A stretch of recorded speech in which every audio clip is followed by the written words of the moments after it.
Hello. We're back with another Umineko stream.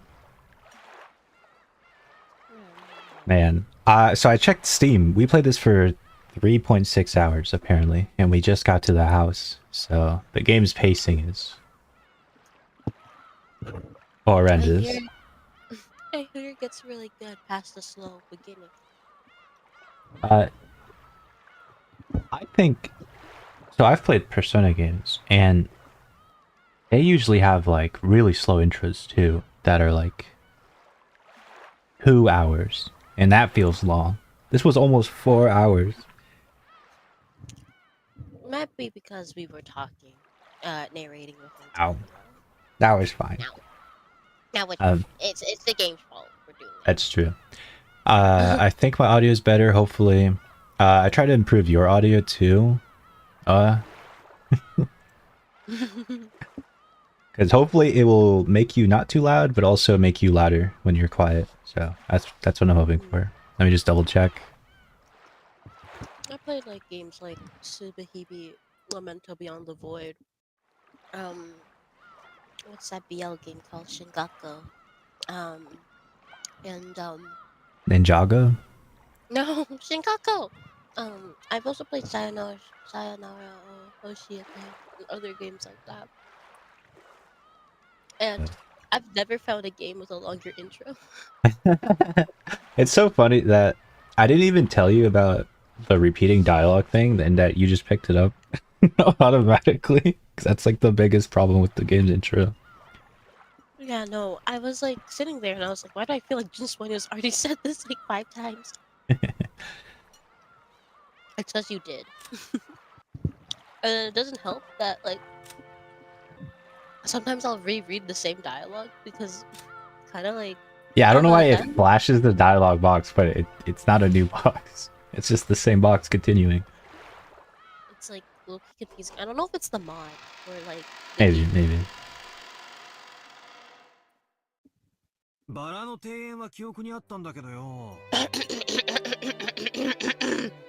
I remember the Rose Garden. But I don't remember this guest house at all. Hold on. I think I made you too loud. Oh man. We should have done like a testing. Well, it's like, okay, right here. I just have to make it so... say something quiet. No. Alright, now do something loud. Ah! Alright, so if I do this... do something loud again? Ah! Okay, I see.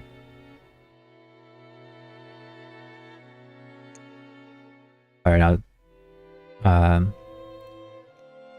we'll boost up this. Okay. That should be fine. Talk again.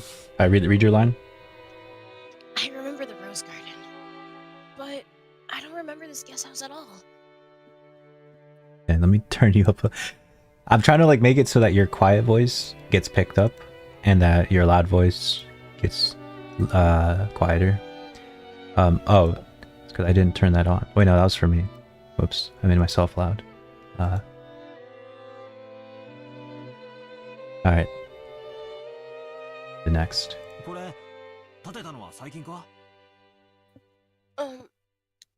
Was this built recently? Okay, that's better. Alright, perfect. Awesome.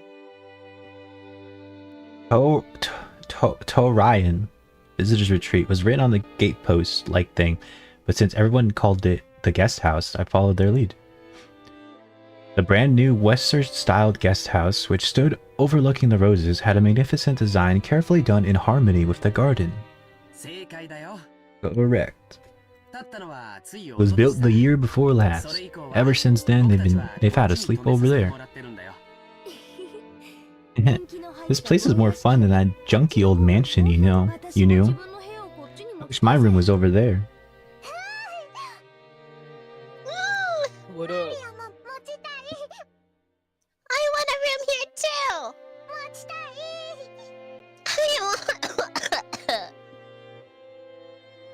I guess you could say my own house was upper class, but to me it felt completely ordinary compared to the head family. The display of wealth was shocking, as was the fact that they'd built this kind of awesome guest house for guests who would come over only a few times a year. I hate rich people. Please do not. Oh wait. Please do make use of this room. You're so quiet when you're doing this one voice. Okay, because like I feel like I gotta be like Rudolph-sama, Kairi-sama, please take this room here. Because I'm like doing like if I talk loud, I feel like I gotta accidentally do the anime protagonist voice. I really do love how beautiful and elegant this place is. For example, I'm doing like Deku. Western style architecture is truly wonderful. Oh, I could handle Western design for a few days, but any longer than I'll need... What? Any longer than that, you need the good old Japanese look. Japanese people just relax best on tatami mats. They've been fighting over whether to make the new house Japanese style or Western style. Mom still holds a grudge about Dad having a construction started with a Japanese layout, and they bicker about it all the time. I'm really jealous, George Nissan. Your parents get along well, don't they? Mine are so frosty. And again, they're always in sync when it comes to my grades. All the rooms seemed to be for 2 people. I was grateful since I wasn't going to be forced to share the room with that old bastard under the pretext that we were family. And anyway, I figured that those 2 wouldn't be able to enjoy themselves with someone like me around, hee. What's with that creepy smile? You're thinking about something dirty, aren't you?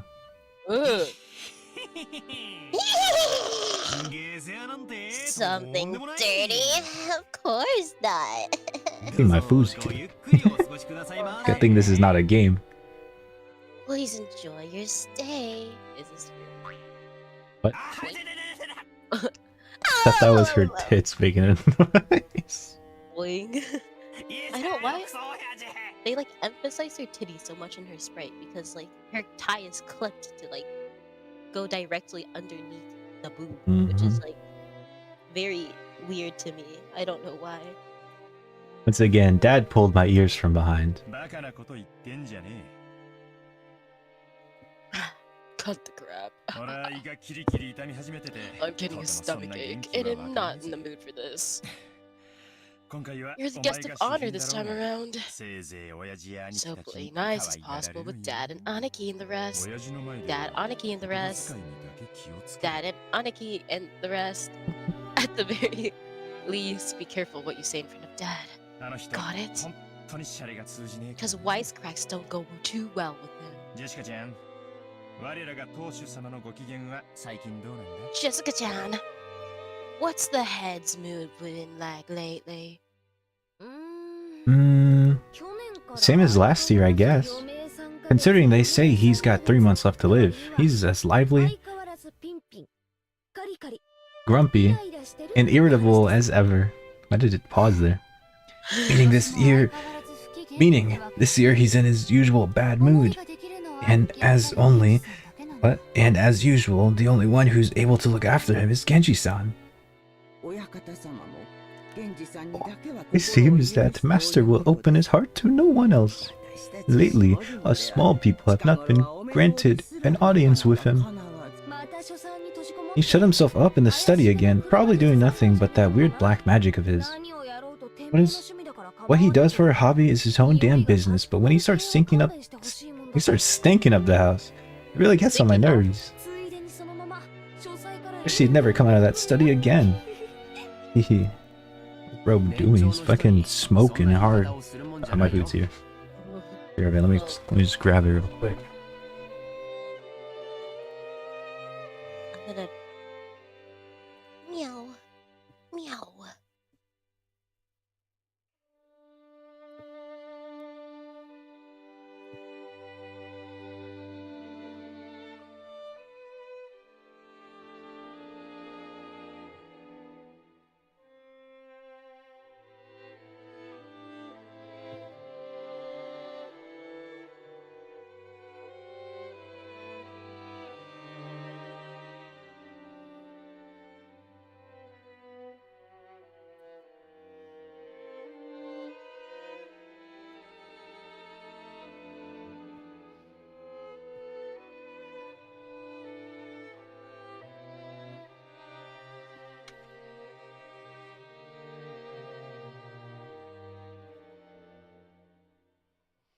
Don't worry, I'm back.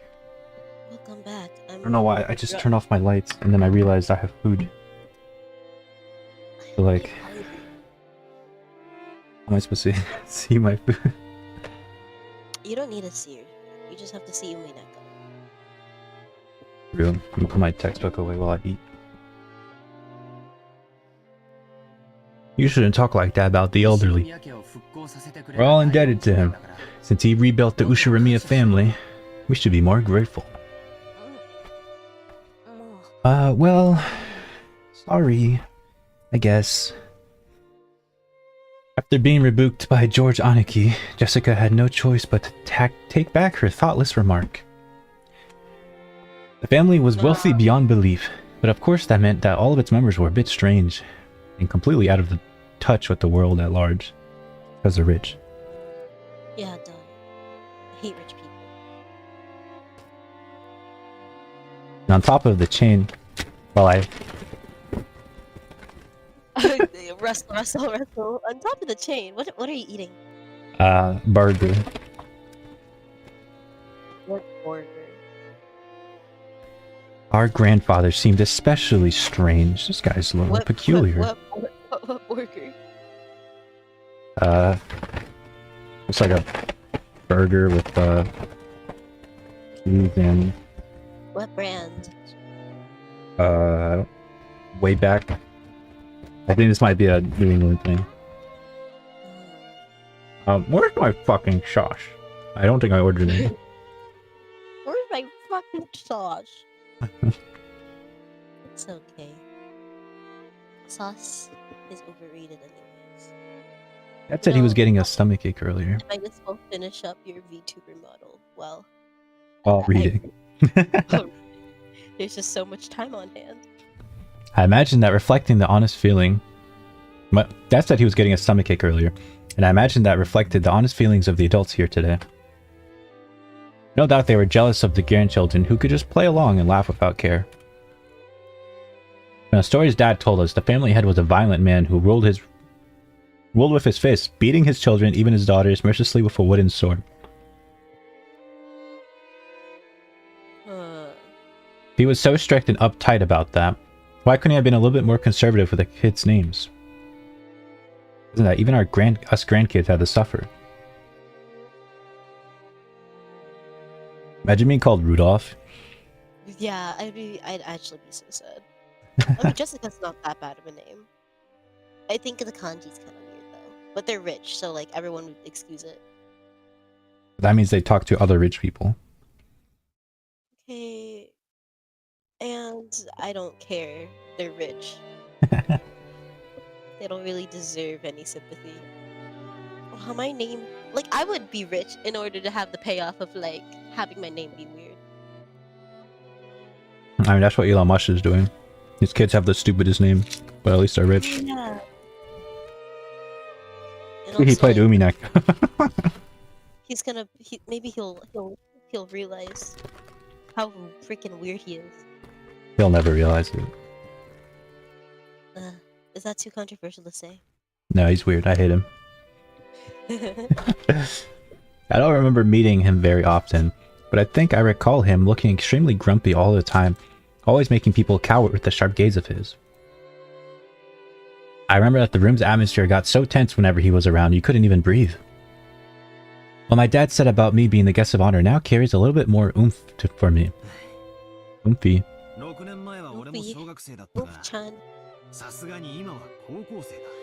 6 years ago, I was in elementary school. But I'm a high schooler now, with a math exam Monday. If I act up, it's gonna get serious.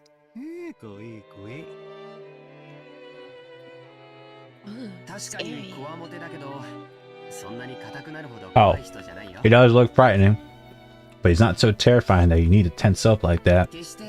Nothing of what he truly says is unreasonable. He may be clumsy at talking, but he's a very logical person. But George Nissan, you've been the family darling since like forever because of your awesome grades, right? Grandfather treats us completely different. I'm being gone slapped with a wooden sword. On my ass! My ass! Yeah, repeat it one more time. My ass. My ass. My She did ass. say it again. On my maidily innocent ass. Well, you're the heiress to the head family, Jessica-chan. Grandfather's giving you special attention. Got to realize his strictness reflects his high hopes for you. Oh, come on. Seriously? I could just turn the succession over to you, George Nissan. It's a bit of a heavy burden for me to carry. I think I already said it before, but Jessica is the girl... Yes, the narrator is acknowledging that it's been stated again. I don't even know. We're only cousins in branch families, so she probably feels a totally different person. Or she probably feels a totally different sort of pressure than we do. Huh? Jessica-san, is that heavy? Fast. If I help hold it, will it get lighter? Hmm? Thanks. It's okay, I'm not gonna push it on you, Maria. I'm gonna bear this cross until my grave. Don't worry. He was grateful for Maria's innocent concern, but Jessica's face still seemed to contain some sort of easiness she felt towards the future. Maybe we were in the same boat. Any high schooler with an exam on Monday approaching would have trouble hiding their anxiety for the future. Maria, come here. You and I will be in this room. Valor-kun, I heard you're gonna room with me here. I thought this was a two-person bed room. Oh. That's right. And we have- a surprise. And we got the cuck sofa. What the fuck is like on the wall? Is that like... Ah. It's bigger than our parents' room. Dang, well there's 3 beds. It looks like a hotel room. Did he just say wow? I felt like he just said that in like normal English. Wow. Well, I figured we cousins would all want to hang out together, so I told them to get a bigger room ready. Maria, I guess you get the couch. Yeah. I like it here more too. I'd rather be here than with Mama.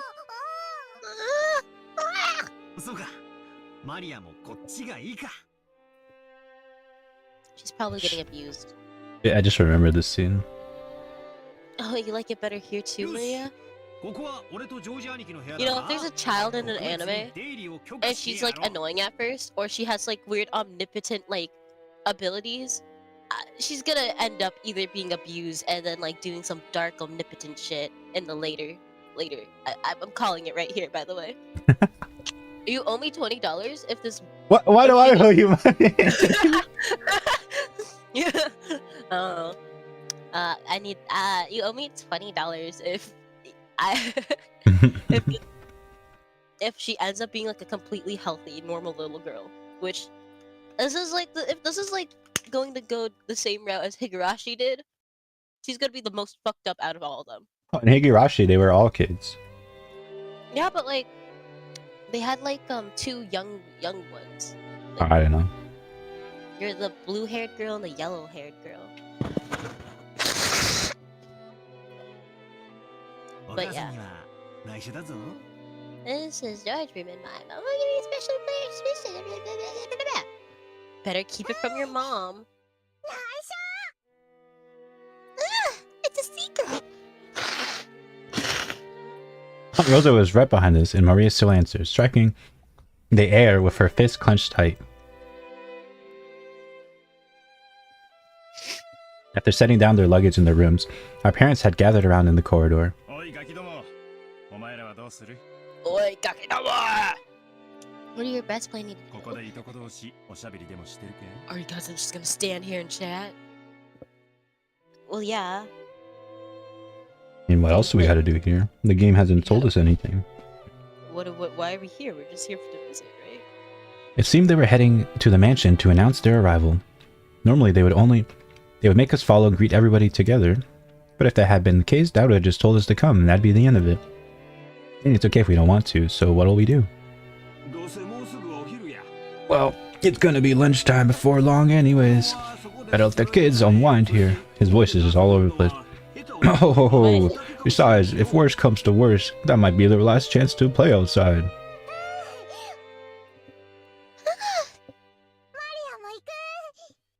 I'll go too. Alright. You house sit for mom, okay? Behave yourself and wait here. That's my voice line. I think Maria might have to break a kiss. As Maria was being told to house sit here, we certainly couldn't leave her on her own. George Aniki noticed this immediately and gave a clear reply for all of us cousins. Well then, we accept your offer and house sit. We got lots of stories to tell each other after being away for a year.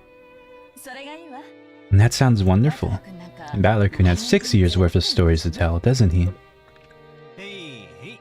Yeah. I'll take care of the house like a good boy. Bark, bark. Masama-san, I'm gonna stay here too. We'll break rank and leave the rest to the adults.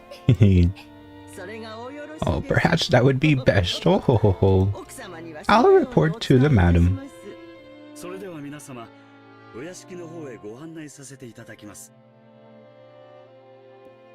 Then allow me to guide you all to the mansion. This way, please. Why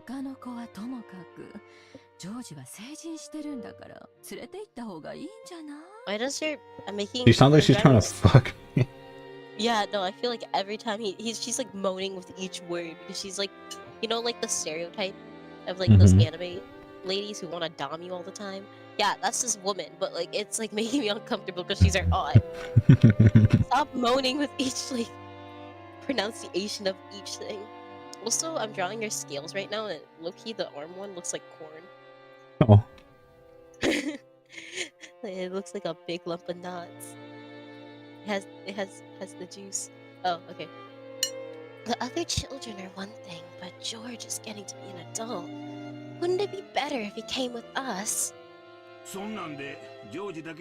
we make him come, poor George will be the only one out of the place. Interacting with his cousins is also important. Okay, see you all later. George left. The adults left one after the other. They left in the same formation as our trip to the harbor, with Goda-san leading and Kumasawa-san taking up the rear. This is gonna be so deep. This is the scene, I think. After we gather in the room assigned to us cousins, George Aniki asked us to excuse him for a second. He rushed over to Kumasawa-san, who had been following behind the disappearing adults, and seemed to ask her something. He soon finished his business and came back. What's wrong, Aniki?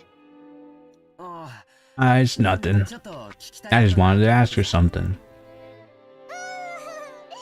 Does your mom beat you, kid?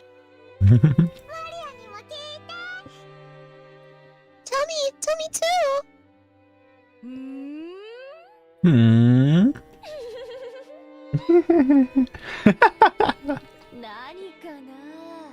What could George Sneeze-san be asking Kuwasama-san and not me, I wonder? I don't have a clue. No, it's a misunderstanding. Not that I know what you're misunderstanding. Aniki was getting pretty tongue-tied. It was almost as though he felt guilty about something, and Jessica knew exactly what he was worried about. At any rate, it's no fun if Jessica gets to know about it and not me. Hey, Maria. Looks like we're the only two out of the loop here, right? Don't you want to know what they're talking about?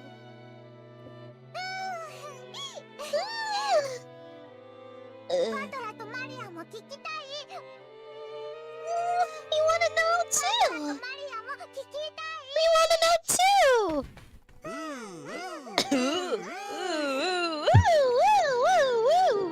They all fooled around oohing together.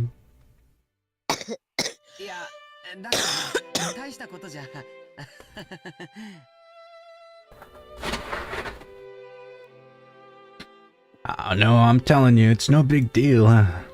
This is gonna be like life-saving information he's not saying.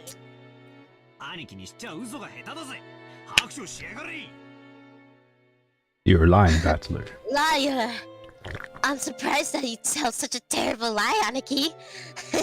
Confess. Maria, you tickle his side. I'll tickle his left. Ah!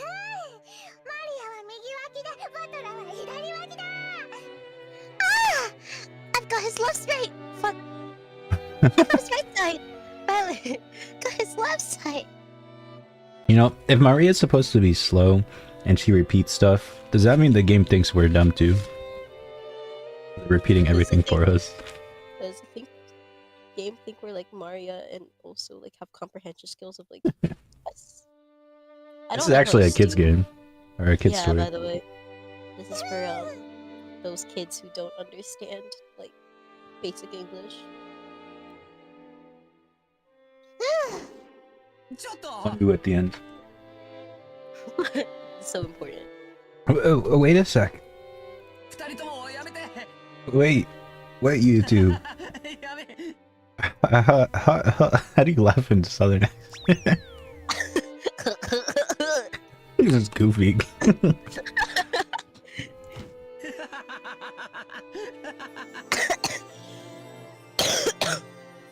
What's so magical about this? Ria and I played around, chasing George Aniki as he tried to escape rolling on the bed.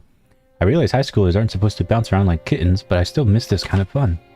Warm, cozy kind of fun. George's niece, son. What were you asking Kumasawa-san? Just have something to hide from us, and it's like gonna be life-threatening situations. Well, I've got a good guess. It's been a year since the last time he visited the head family. Who knows what servants might have come and gone during that time. Either way, it looks like he'd like to go and say hi.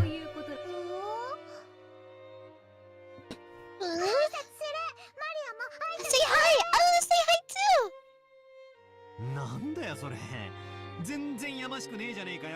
What the hell?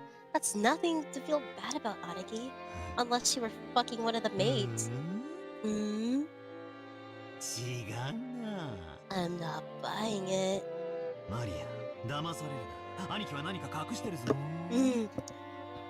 Don't be fooled. He's still hiding something. More torture.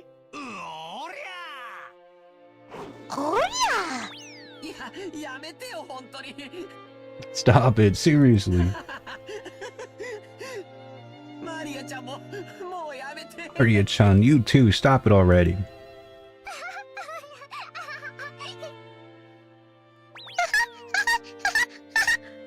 Oh?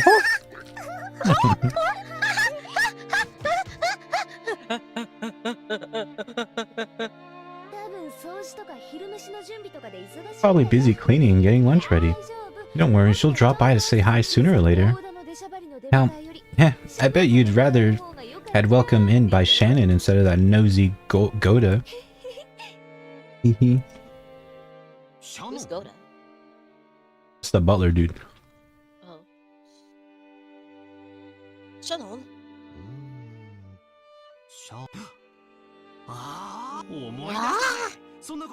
I remember a girl with that name. She's still serving? How's she doing?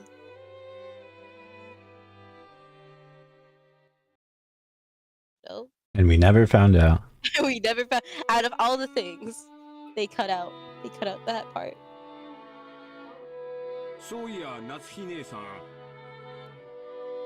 By the way, Natsuhi-san, how's your headache been lately? It seemed pretty serious before. Oh, it's a new character. I have been feeling much better lately. Thank you for your concern. Why is her hair a different color? From the front and back. I think it was supposed to be like... I don't know. I feel like they kind of picked it wrong. Actually, I was gonna say lighting, but it's what lighting? Oh. Oh, right here. A present for you, Natsuhine-san. Thank you very much. I'm always receiving gifts from you. Is this black tea? Not like really cheap tea. Is this like Lipton black tea?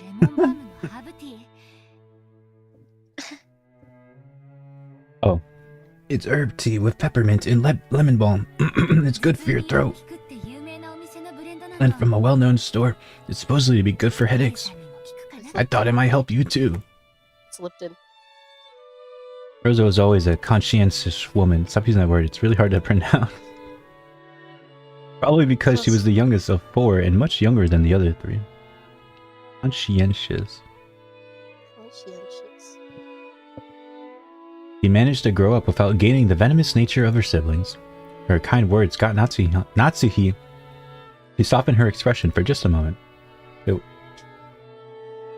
wasn't enough to melt her stony gaze, hardened as it was by the long years of mental stress.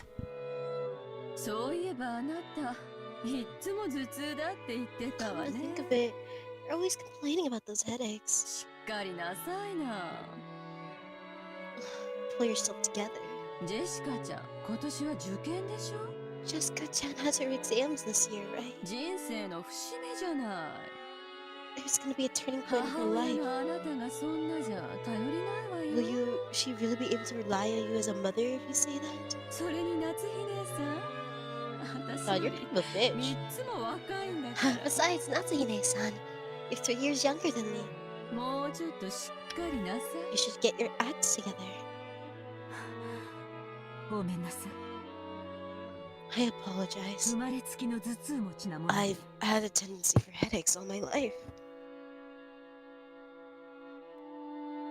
Even under normal circumstances, Ava sometimes failed to choose her words carefully. But her comments aimed at Natsuhi contained shards of obvious malice, though she hid it with a smile. Of course, the fact didn't escape Natsuhi. She frantically contained her urge to grimace and pretended to ignore her.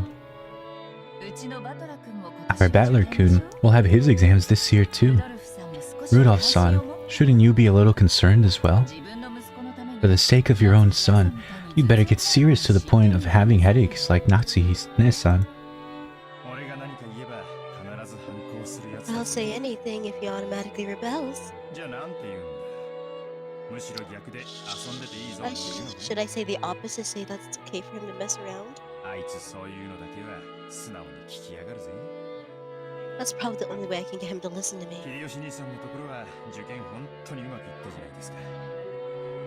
Hideyoshi-san, George did really well on his exams, right? You've got to teach me a trick to handling children. Well, probably because I got him to understand why he should study. Studying isn't worth anything on its own. That's right, the real point of studying is to practice research and stuff on your own whenever you bump into something you don't know. If you can't do it, you can't be useful to society. I'm not talking about math or writing. You gotta learn how to learn. I was pretty smart. That's splendid. I wish our Jessica would understand that as well. And understand why my hair is bi-colored. And how she's blonde. Wait, is her father blonde? We haven't met her father yet. Oh. If she is to be the heiress of the... then at this rate... Do you really have to force her into being the successor? Oh, after all, a woman has to find a woman's happiness. Parents shouldn't force that thing onto their children, don't you think? Now, hold your horses, Ava. Each family has its own way of raising the kids. You shouldn't be pushy. Sorry.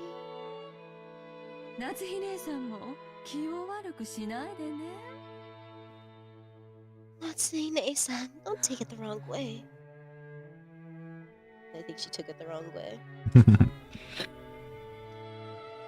Though the light shining in through the window was quite warm, despite the cloudy weather, There was a dark mood about the room. It was probably causing headaches for more than just Natsuhi. As if to sweep away that mood, Kairi brightly made a suggestion to all present. Yo, this black tea has a really lovely aroma. Let's drink it right away. In Japan, surely you couldn't find something like Leopold's black tea anywhere but Ginza, right?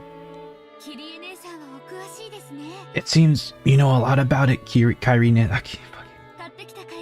I guess it was worth going through the trouble of buying it. Kairi and Rosa stood up from their seats and made as if to prepare the black tea, but Natsuhi forestalled them. I thank you both. I can try that later. One of our people will be soon coming in some tea, so please relax.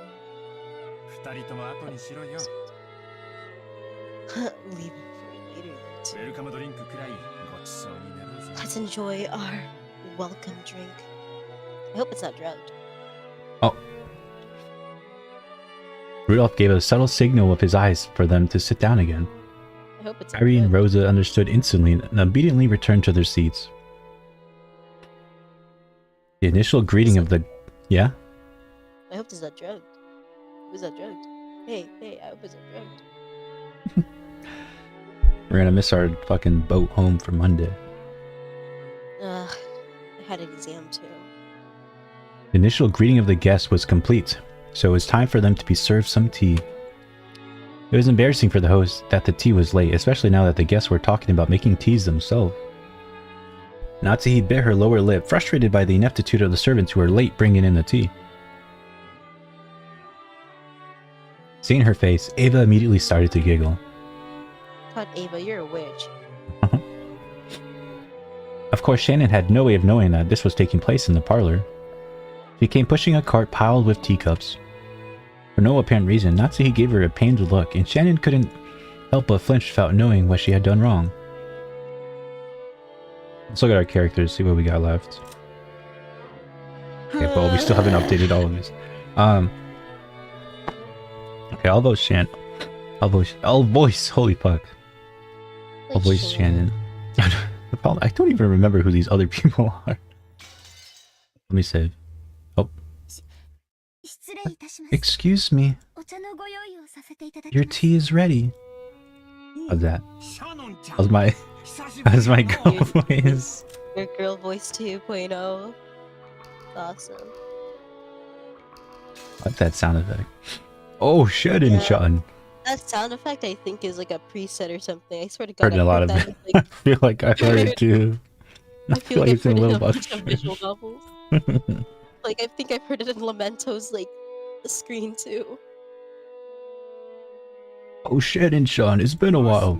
You keep getting prettier every time I see you. Oh, don't say that. Oh, thanks.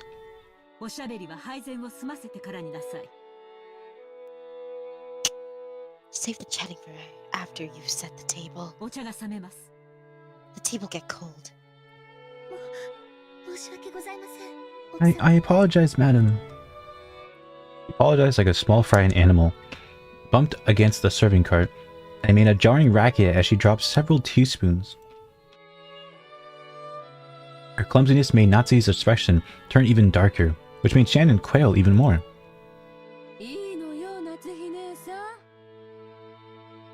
Come on, Natsuhi-san.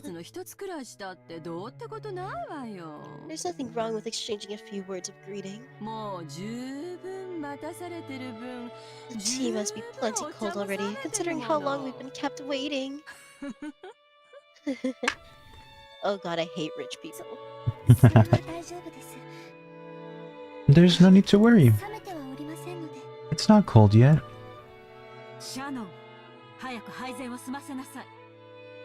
Shannon, finish the setting the tea.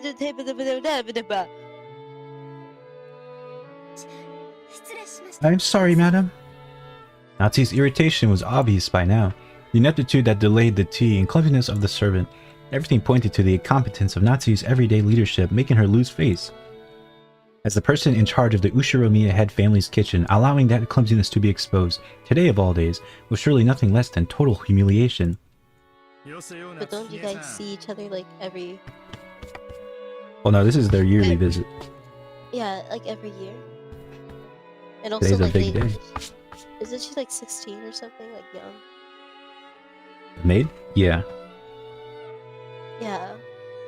God, I hate rich people.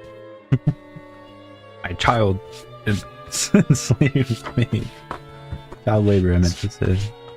This child won't serve me good enough. Just look how your scales look fucking weird as hell. Why? Just why? You already drew some before, just draw them again. But this one on the shoulder looks really weird. You got it, you'll figure it out. I'm figuring it out like as we play Umineko. Lay it off, Natsu-san. Don't you think it's a little harsh to bully Shannon-chan when she's trying her best? Not bullying anyone. What a nice aroma. May I ask what brand this is? I'm terribly sorry. I'll find out for you later. Arya's trying to be nice, hoping to cut through the tense mood. However, Shannon had embarrassed herself instead, darkening Natsu's face and the room's mood. At this point, Ava was audibly giggling. What's this? Oh, Shannon-chan, you don't even know what you're pouring us?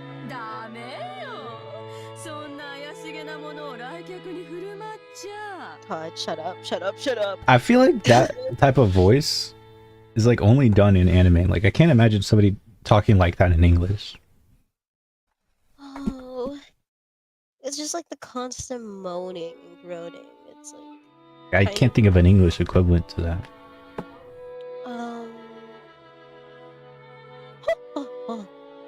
What's this? Shannon-chan, don't you know what you're...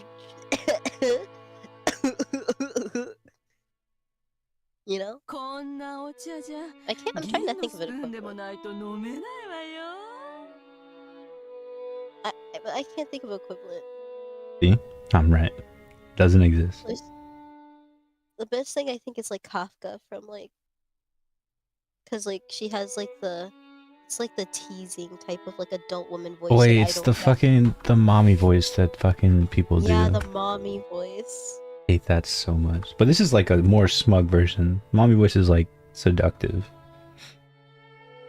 Well, she does sound like she's like moaning her every word. I guess so. So it's just like the mommy voice, but like slightly evolved.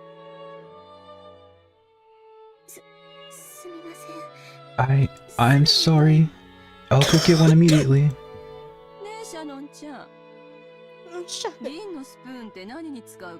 Do you know what silver spoons are used for? They have to be silver because you're 16. Do you know why? I hate rich people. No. A teasing smile rose to Ava's face as she stared at Shannon setting the table. By itself, Ava's expression was sweet in an impish sort of way. However, the words being spun from her lips held the keenness of a razor within them. And then tried with all her might to avoid Ava's continuing gaze. Realizing that Shannon was hard-pressed for an answer, Rosa gave some timely help. They say if silver is touched by poison, it darkens. Guess you learned something today, Shannon-chan. They were acting as though the tea needed to be tested for poison before it could be drunk. In Natsui's eyes, this was an insult both to the tea and to herself for serving it. Rudolph laughed flippantly and patted Ava's shoulder. Silver coloring wouldn't do any good for you on the The look of your poisonous tongue and a silver plate would turn pitch black. Ha ha! Wah ha ha! As I've got to hear that poison tongue every day. I must be poison-proof myself by now. Ava, I don't mind when you use it on me, but you better hold back when talking to people who haven't built up a resistance. Ha ha ha ha. Oh, how cruel. All I did was teach Shannon-chan a bit about tea, didn't I? Everybody followed the lead, set by Hideyoshi's horse laugh and chuckled, though not easily. Only Natsuki didn't join in, and for the time being the conversation inside the parlor could now be mistaken for a lively and friendly chat. As Shannon finally finished setting the table and tried to help, Carrie apologized to her in a low voice for not being able to help.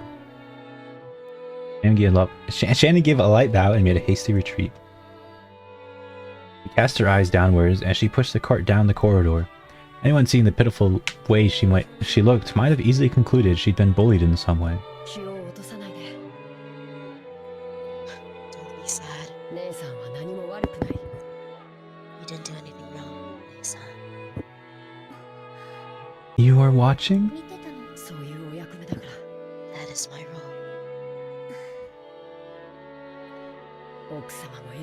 Umineko-sama can go to hell.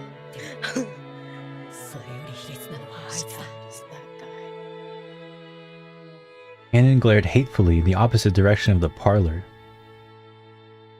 The preparation for the tea had been delayed by some trifling problems in the kitchen. These problems were not Shannon's fault. In fact, it had been Goto's mistake. After all, there was no way a show-off like Goto would give up the flashy job like bringing in tea when guests arrive. He had ended up wasting time preparing the tea once again. So when he realized he wouldn't be able to score any points for this job, he pushed the task of setting the table on Shannon, who happened to be passing by. You might call it a clever move on his part, but there could be no doubt it was only a cowardly one. That's fucked up. That is fucked up. It's okay, Kanon-kun. Thanks. I'm not bothered by it at all. His silence vividly expressed the distance between Shannon's words and how she actually felt. Thank you. Even if you're the only one who understands, I feel a bit better. Your feelings. You keep your feelings too bothered up and sad. You should be less hard on yourself for once. Yeah. Thanks. Suddenly they felt someone's presence and rolled around. A middle-aged man stood there. It was Genji, the head servant. I think this was me? I don't remember who voiced him. I don't even remember who this character is. It was in the very first scene, talking to the old man and the doctor. What are you doing there? Shannon, hurry back to the kitchen. Yes, if you'll excuse me. Shannon humbly obeyed and promptly made to push the cart and leave. However, Kanon appealed to Genji in silence, bearing something in his eyes that could not be expressed in words. What is it? Did something happen? Shh. Shannon didn't do anything wrong. But even so, Kanon-kun. Please excuse me. I'll return to work immediately. Kanon-kun, you should go back to your post too. Please. If you say so, Nei-san. How do you say his name? Ronoe? Yeah. Ronoe? Ronoe. That's it. If that is all, then go.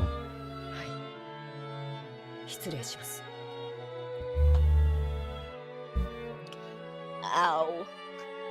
Yes. If you'll excuse me. In the shadow in the hallway, an old woman wearing an apron watched over them. It was Kumasawa. What the hell? It changed the dialogue box. They did. I've never seen these changes as significant like this. It has to be important. There's no way they would do this for no reason. Exactly. Or Shannon-san, Kanon-san. There's no reason for those two to be picked on. Still, Goda-san's dislike for them is an undeniable fact. Until Goda-san, it's because it's a fucking exposition, that's why. Until Goda-san was taken in by the Ushiromiya head family, I hear he worked for a fabulous hotel somewhere. The manner of work he learned there was quite impressive, I believe. It's just that Goda-san is the newest servant here. He must have a lot of pride accumulated from his previous positions. Because Shannon-san and Kanon-kun are... Didn't she use Kanon-san? Why did she change honorifics? I guess like in front of people. I think she's talking to herself. Well, it's like more informal of an honorific.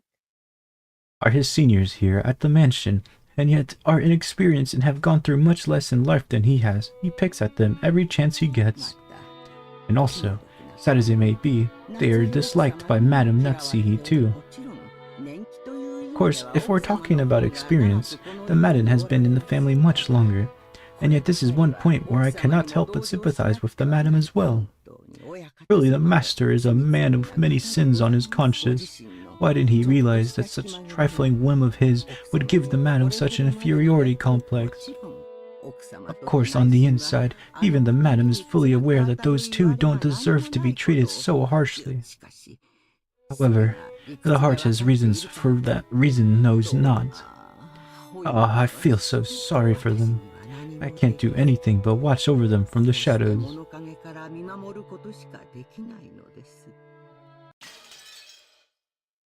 Oh shit.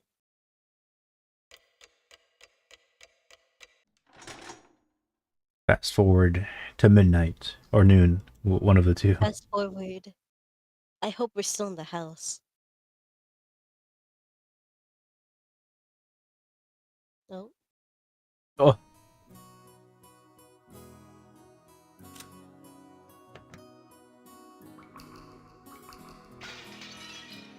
The four of us cousins. Oh, it's this scene. I keep saying this scene, but now it's this scene. Unless I'm wrong again.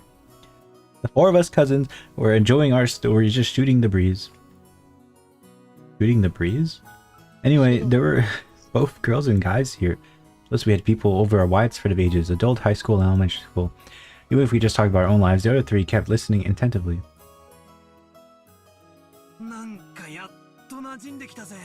I think I'm getting finally used to this. Jessica and Maria have grown more than I could imagine in the past couple years. Honest, I was feeling a bit uncomfortable, but talking like this, I guess that nothing's really changed since back then.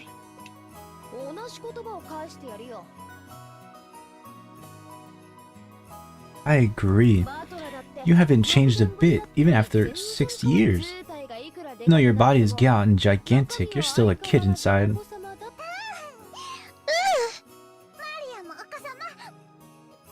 I'm a kid too! I'm a kid too!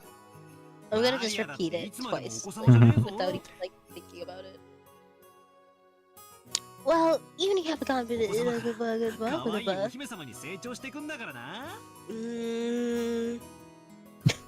Why are you hesitant to read this line? You're gonna transfer the kid into a cute young... I don't know, I don't like the cute in that sentence.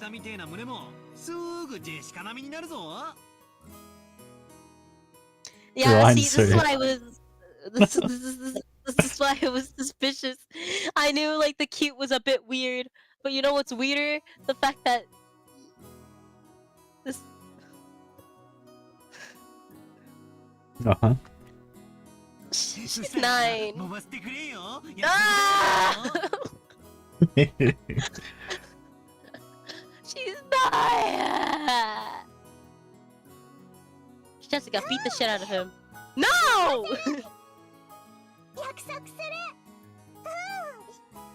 So nice of Maria to start every sentence with ooh and end it with ooh, so that I know when her line is done.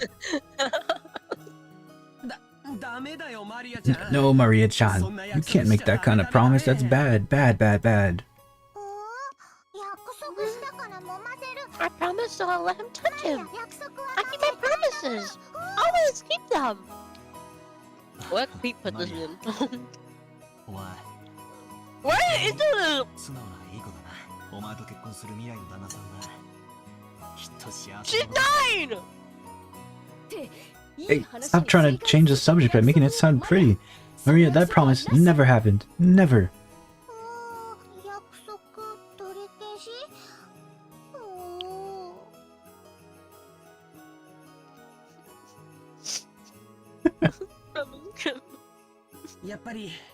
As I thought, without Battler-kun and our little quartet, this group of cousins just didn't feel complete. Everything's completely normal, let's move on. These 6 years have been kind of lonely. That's true. That's true. I didn't really goof off like this. If I was like a cousin here, do you know like how fucking creeped out I'd be? I'd kick this guy out of the room and would never let him interact with a child ever in my life. You don't say that to a kid! We didn't even explain it to her too. We just said don't think about it. It's kind of creepy, guys, in my Facebook. Still, we don't have some pretty constructive conversations, right? Stuff about the author wrote this. He could have just not wrote stuff about preparing for our future, exam taking, finding jobs. No, this is deep because this shows off their personalities. That's true. That they're dismissive and they wouldn't prevent anything. True. To help this child understand, or they're just kind of creeps, you know? I don't know. This is weird. Oh, I'm so sorry. Now that I'm here, we just talk about stupid stuff and mess around. But I'm having more fun this year. That's true. I agree, this year's been the most fun yet. Maria's sincere words probably spoke for everyone present. George Aniki stroked her head, and she giggled like a happy kitten.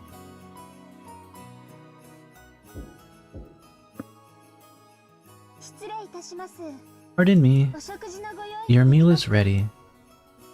A timid knocking sound and the equally timid voice of a young woman came through the door. Jessica answered brightly. Come in. You remember Battler, right? Jessica stood up from the bed and opened the door. There stood a servant girl who had been about our age. It's been quite some time since we last met, Battler-sama. It's nice to see you after 6 years. It's me, Shannon. Only little as she noticed me, she bowed deeply. Jessica had me surprised, but look at you, Shanna-chan. Are we gonna talk about her boobs? You were too kind. Oh, he's gonna fucking talk about the boobs, I bet. Look at this fucking guy. Oh my fucking god! But the writing is so good, we know Battler so well now. I don't want to even... If I had to interact with a Battler in real life, I think I'd kill myself. They made a sprite for this too.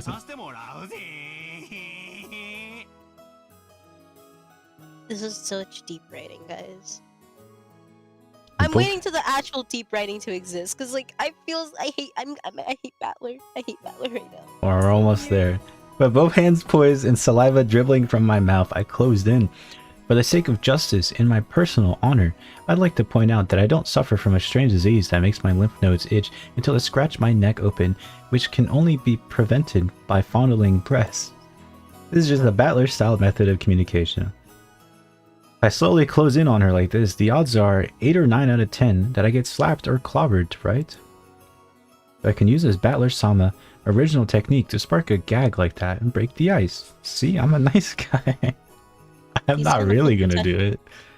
He's gonna touch her boobs and like by accident he's gonna be so shocked that she let him do it, but it's cause like power difference, guys. Hello? Well, it also means I really do get to touch them, that 1 in a 10 chance though, right? Oh my fucking god. Like that ever happened. Oh, you're up close. He's gonna touch her boobs.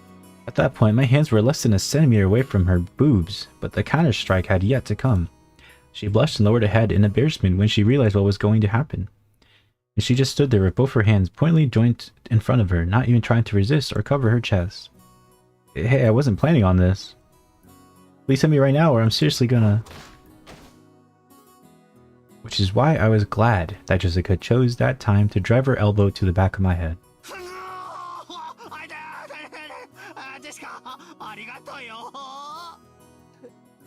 Just don't touch her boobs. Why the hell are you thanking me? I love seeing triple question marks because I use that aggressively for like messaging. I don't like you, Battler.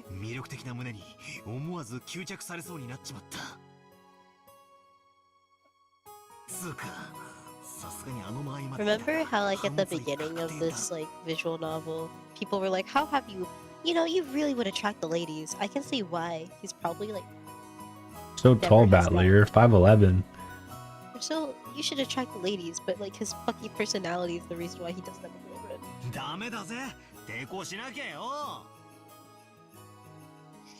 You gotta fight back when people do that. You are an important guest, Battler-sama. See, it's the power imbalance, you dumbass. She's gonna get scolded, and then she can lose her job. Hindsight's 2020. これはもう領空侵犯だぜ。スクランブル発進で即ビンタを食らわせてやれ。 I couldn't do such a thing because we are furniture. Of course she didn't want her breast to be touched, but if a guest so desired, she was prepared to sacrifice herself to suit their wants. A girl like that needs some urgent protection. And where's George during this? George is just letting it happen. And to think that devoted girl still exists in this era. It's enough to make a man dizzy. You're attracted to this?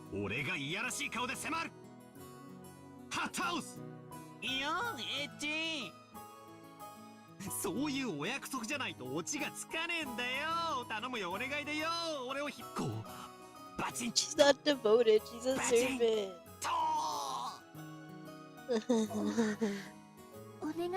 I cannot fulfill your request because I'm furniture. But if it were an order, I'd obey you because that's my duty. George is just laughing at this. And I'll make it an order. Next time Battler-kun tries to touch your chest, counterattack with a slap. Got it? Yes, as you wish. From now on, that's what I'll do. Please understand, Battler-sama. Shannon-chan announced this while bowing elegantly to me. Her expression was radiant. I gave her a thumbs up to show her I was fine with that. 6 years ago, you might have mistaken the servant's daughter who lent a hand with the parents' work. But now you're a full-fledged adult servant. How long have you been working here? Well, I've had the pleasure of serving this household for about 10 years. She's Shannon. The kanji for her name reads as Shannon. Now here's another name that's far from the typical of a Japanese person. Back in the day, I was a kid myself, so I accepted her name without paying much attention to it. Thinking about it now, her name is pretty unusual, even though she's not a member of the Ushiromiya family. Maybe it's like a servant's professional name or something. If so, that might explain why her name's so similar to Kanon-kun, that kid I'd met earlier in the Rose Garden. She's a long-term servant who served here since she was 6 years old. Her appearance had changed so much that I couldn't match her to the same person of my memories. We both knew each other's... What? I couldn't match her to the person of my memories, but we both knew each other 6 years ago. Stop saying this! The shy part of her had always been there, but she didn't seem to have developed the allure you'd expect of a girl of her age. Didn't or she did? She did seem to have developed, especially in her chest. Yes. Yes. That kid we met earlier, Kanon-kun's her little brother. He's not exactly my little brother. Still, he loves me like a big sister. He didn't cause you any trouble, did he? He's the same as always. Only he was a bit more sociable. I apologize if he's caused you any trouble.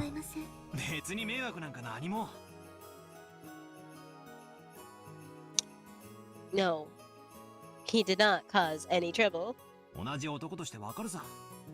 As a fellow man, I understand how kids get that age. It's no surprise he's unsociable.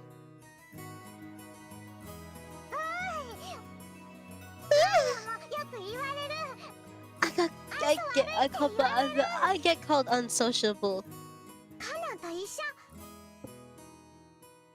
Just like Kanan.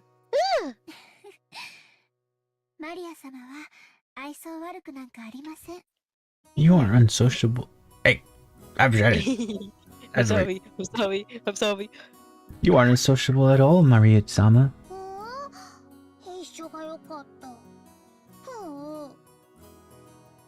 I wanted to be like him.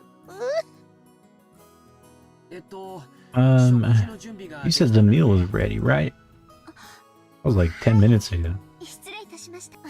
Yes, I'm sorry. Your meal's been fully prepared, so please allow me to guide you to the mansion.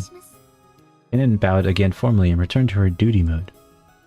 We realized that if we made her stick around for more than a light conversation, it would actually make it harder for her to do her job. We got off our butts and avoid interfering with her work any further. That's right, we're in the guest house. Let's go to the mansion. Everybody's probably hungry, right? Yeah, I've been looking forward to Goto-san's food. That guy was apparently a chef at a famous hotel, so he's super good at cooking. He's such a big asshole too. Yeah. I can't wait. Let's go, Maria. Can't wait to stuff ourselves like we're pigs. Stuff ourselves like pigs. He didn't end up in ooh, what the hell? No. Can't take everything Battler says seriously, okay? Besides, he's always just joking around. Alright, let's go. Under Shannon's guidance, we headed towards the mansion. Yeah.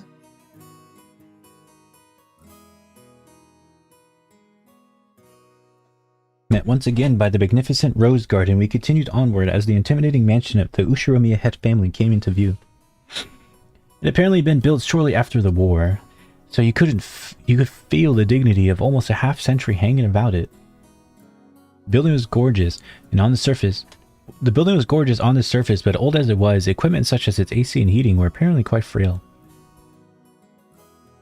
According to Jessica, midwinter was especially tough, with all the drafts.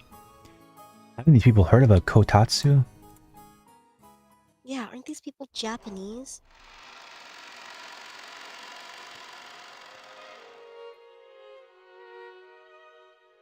As we entered the hall, an aged servant greeted us. Now, him I remembered.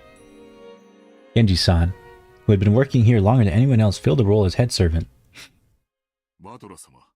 Butler-sama. It's been quite some time since we last met. As our eyes met, he greeted me with a calm, composed voice. His bow...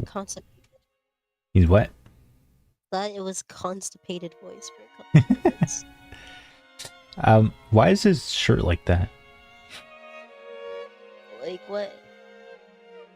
I guess because it's a bow tie. Well... Yeah, I don't know. It's fancy people. We don't understand because we're poor. I feel like his thingy's like too short or something, actually. I don't know. We're just poor. We don't understand it. He doesn't know how to fucking do his tie. That's it. We're just poor. We don't understand it.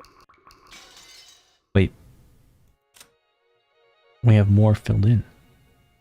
Wait, why is it Natsuhi's portrait here?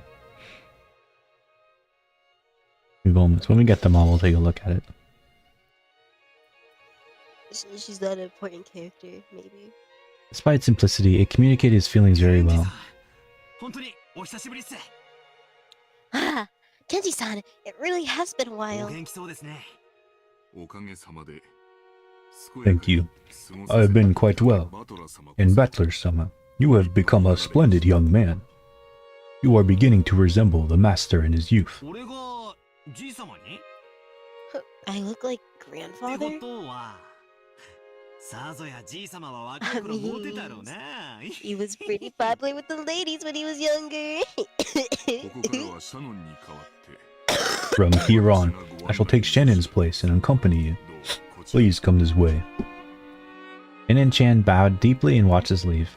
After that, we headed towards the dining room under Genji-san's guidance. Genji-san, just like Kumasawa-san, stood in stark contrast to us young people who had grown beyond recognition over the last 6 years. His appearance was exactly the same as in my memories from 6 years ago. It was as though time had stopped since we last met. Genji-san was an extremely quiet and diligent person. He was basically grandfather's close aide or caregiver, and you might even call him my grandfather's companion for many years. In fact, it seems he was my grandfather's side even more than my late grandmother was. Yeah. According to Jessica, grandfather trusted him more than any of his blood relatives. But I wonder how long he served. I never got the details, but I heard something about him being here since the very beginning when this mansion was first constructed. Which would mean that he's really dedicated half of his life serving here. It's easy to see why he's so trusted. He's so old. Old, just like you. Oh, I'm not old like him. As we pass through the massive hall. Take a Vtuber model and you're gonna be like 50. Oh, by the way, you want to see the new results? Yeah, show me how it is. It's just like a little editing because I am too busy to finish your Vtuber, but like you can see where his legs would have been if I did it. I was like, oh my god, I forgot I have none of this. But if you zoom in closely, I gave like I can get rid of the tattoos if you don't like how big they are. But I just added them because you look very barren around the chest.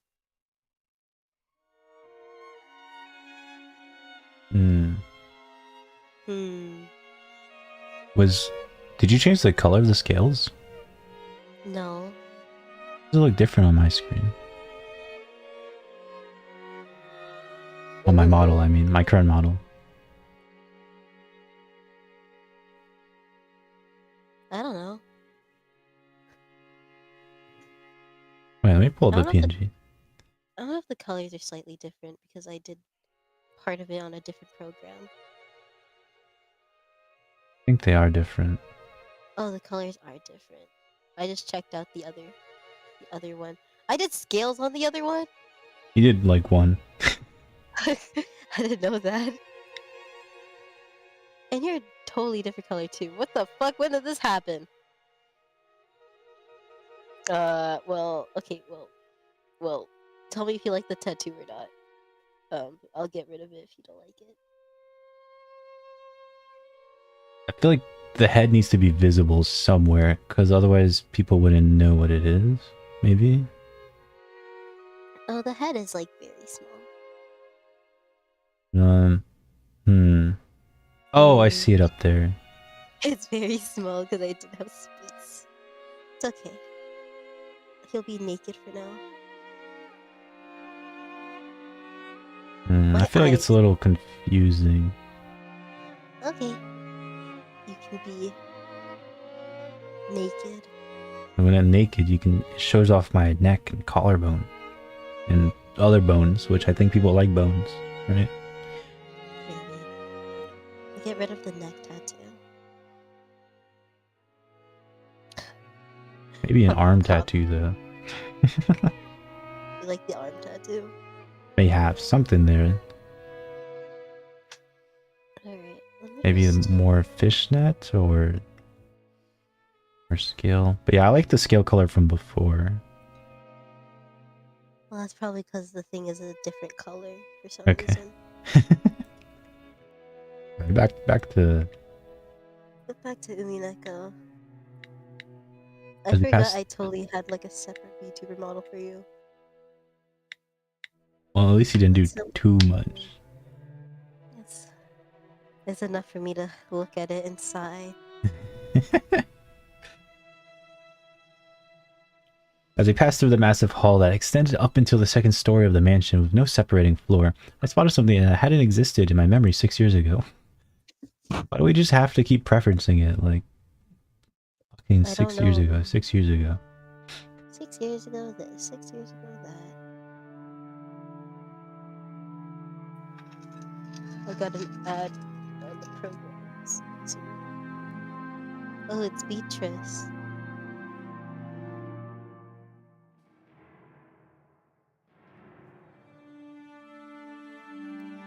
It was an awfully big portrait hanging right in front of the stairs that rose to the second floor. Without thinking, I walked up, captivated to it. Since I'd stopped so fast, Maria, who was following behind me, ran into my back.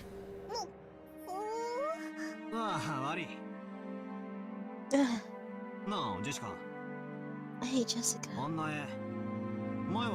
Has that picture always been here?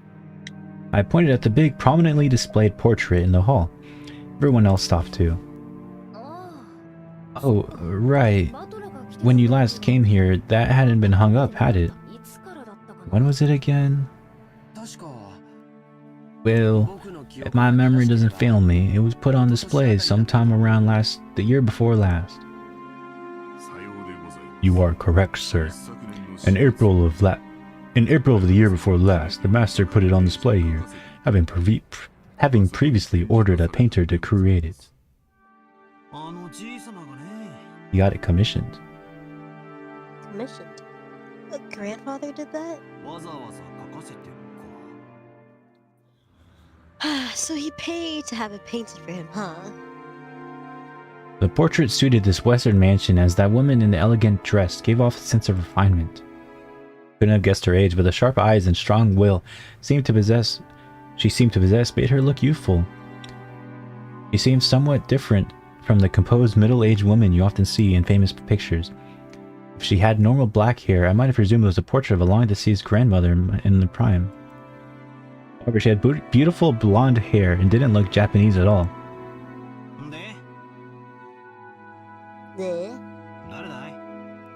Who is this lady? Maria answered the simple question enthusiastically, as though she proudly knew the answer. I know! It's Beatrice. Beatrice. Beatrice. She's a witch. Didn't you hear the stories about her long ago? A witch? You mean the witch of this island? Oh, a crumb of something interesting is finally happening. Thank God. I think I already said this before, but Rakanjima is a small island, only 10 kilometers in circumference. I can't put that into perspective. Hey Siri. Convert 10 kilometers to miles. You did math. Kilometers is 6.21 miles. 6.21 miles. So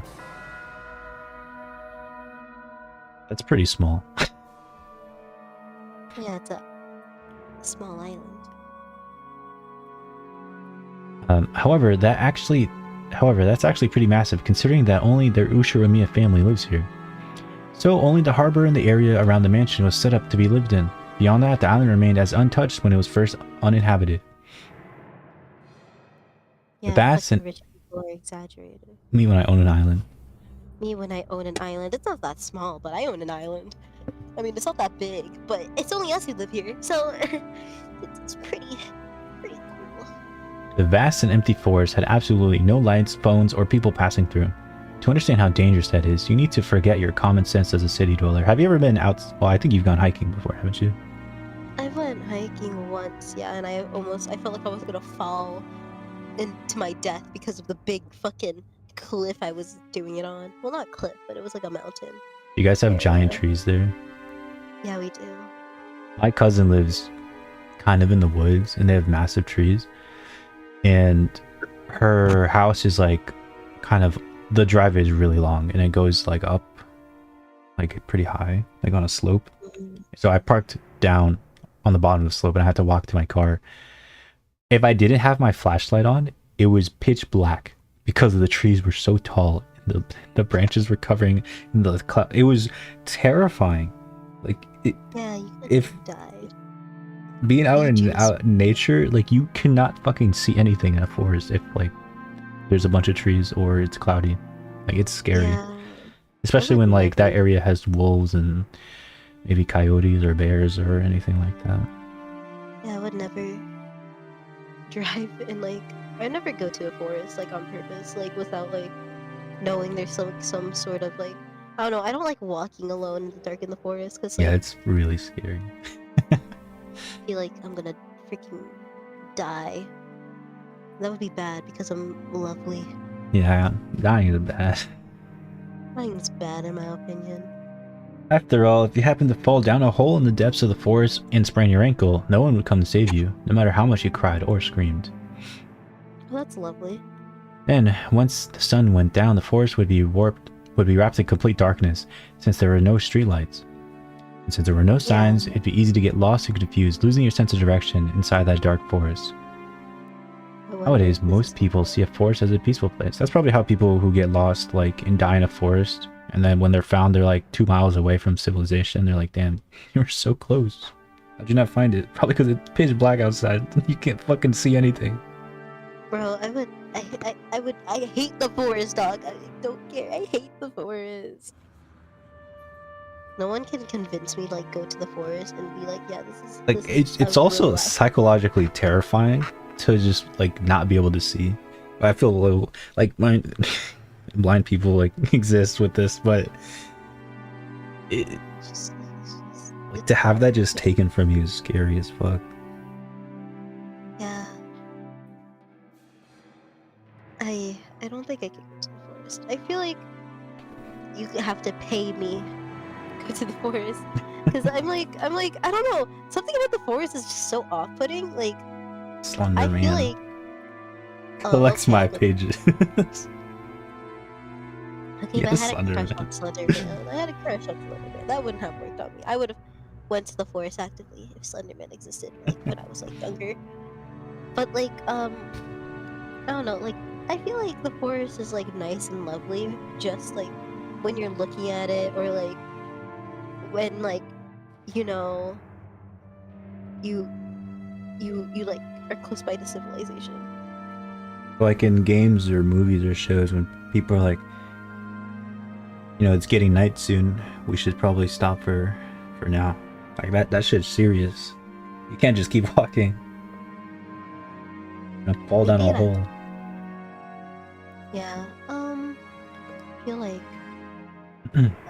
my eyeballs. Oh, Oug. oh. Yeah, but I think these people are insane for even going to a forest and thinking it's peaceful. How could they? I don't get it, cause like I know like people who actually do like the forest, and it's like, yeah, sure, the forest is nice. It can seem pretty. I don't think I don't think so though. I think it's kind of scary. I think you're insane, and you do not take me to a forest. I will piss myself. That is my promise to society. Most people see a Mm. forest as a peaceful place, but to the people of bygone eras, before the light of civilization drove out the night, forests were as geographically separated from civilization as the sea. They were oceans above the ground. Fishermen who would go out into the ocean are putting their lives at risk, despite their technical knowledge. In the same way, hunters who go out of the forest are in danger despite having specialized knowledge of their own. If children were going to play in such a dangerous forest, something terrible might happen. Someone's parents must have thought so. Maybe grandmother first said it, or maybe it was grandfather himself. Perhaps a story who's been passed down on the island since ancient times. There's a terrible witch in the forest, so you must not go in. At some point, this ghost story of Rakanjima was born. This is the legend of Rakanjima's witch. That's why, when we talk about a witch on this island, we're referring to the master of that vast and savage forest. Come to think of it, when I stayed at the mansion as a little kid, during those eerie nights when the wind and rain pounded on the windows, I remember being terrified by a story of the forest witch who roamed around searching for human sacrifices. So, Beatrice, huh? When Aniki mentioned it, I searched my memory and was sure I recalled hearing a name like that when I was little.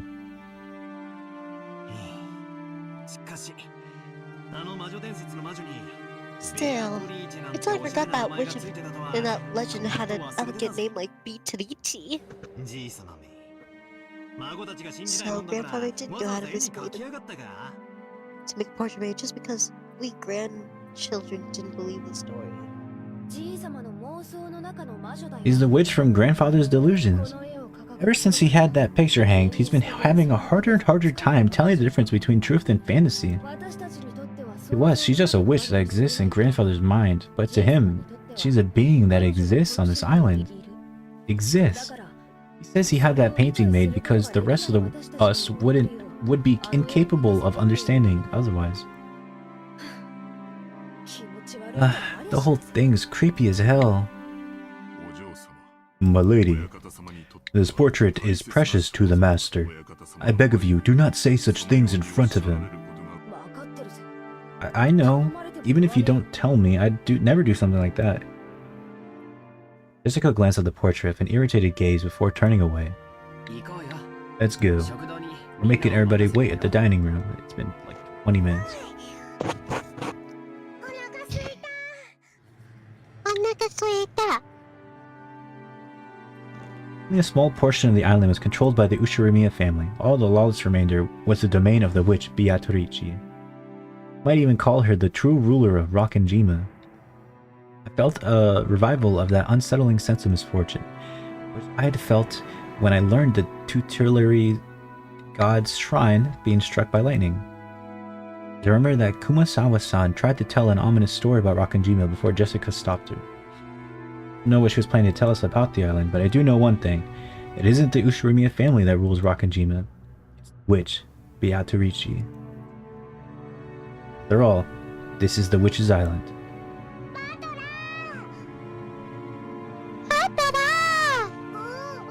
You're so slow! When I looked around, everyone was already heading towards the dining room. Hurley chased after them.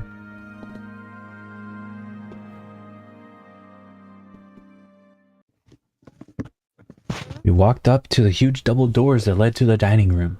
Genji-san knocked. I brought the children.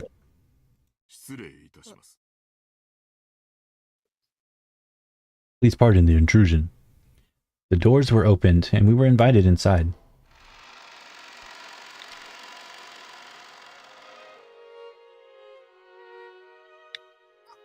The dining room, which looked like everything you had imagined a rich person's dining room to be, it doesn't look that fancy. Am I crazy? Yeah, it kind of looks average. Especially the chairs. This is the best chairs we could do? Wooden? It kind of looks like, I feel like low-key reminds me of like just like a regular family household, like if it was a bit bigger, or like a school cafeteria, because freaking chairs. Bye bye. Well, like the ones at the back look plastic. Yeah. Yeah. A dining room which looked exactly. Oh wait. Had a super long table that was obviously positioned with no purpose other than to make the guests conscious of their rank. Our parents were already sitting in accordance with that ordering. You late, brat. Hurry up and take a seat. The old bastard pressed us to sit. The only gaps in the group were the spots we were supposed. The only gaps in the group of people were the spots we were supposed to sit, which only made us feel our tardiness all the more. At the head of the table, called the incipient's chair, was the most highly ranked, reserved for grandfather. It was still empty. He probably wanted to show up for dramatic effect. From the perspective of someone facing the incipient's chair head. Alright, this is I finish your scales. except they look kind of bad. But take it or leave it. I'll fix it later. My eyes, my sinus, my sinus ache, low key, like, how do I make it stop? I feel like it's like it hurts.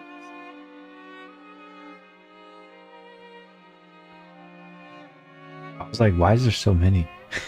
Then I remembered. Why is there so many of these? Oh, Alright. low key, like one of them changes, but like no one will notice. The color is a lot better. I do think maybe we should make it a little glossy. Glossy. Yeah. I'll make it glossy eventually. The reason why they don't look glossy is because like the color I colored it with originally was a significantly different color. And I was too lazy to redraw them all, right? Mhm. So I just took the layer, I like used to like draw Just them hue with, shifted it. and I hue shifted it. I like played around with the blending modes, and I was like, that's close enough, and yeah, so that's why it looks kind of weird. Oh, I look so nice when my eyes are closed. Oh, I thought you were like saying it looks so much better when I just don't look at it. No, I meant when the VTuber's eyes are closed, not my eyes. Looks so much better. Yeah, this is disgusting. Oh yeah. And I like, you add stuff to the ears, or did I always have that? I think I don't know. I don't remember. At least I can't tell. This is a different thing. This is I reposted this one because I accidentally like set like up the wrong version, but yeah. Well, you can change that later, and then you'll be like famous. I don't mean to. I don't know if you noticed on the sleeve. I do notice. But the thing is, no one's gonna see your amputated arm. But I have to lower my model a little bit because I do have it up. So here's the thing.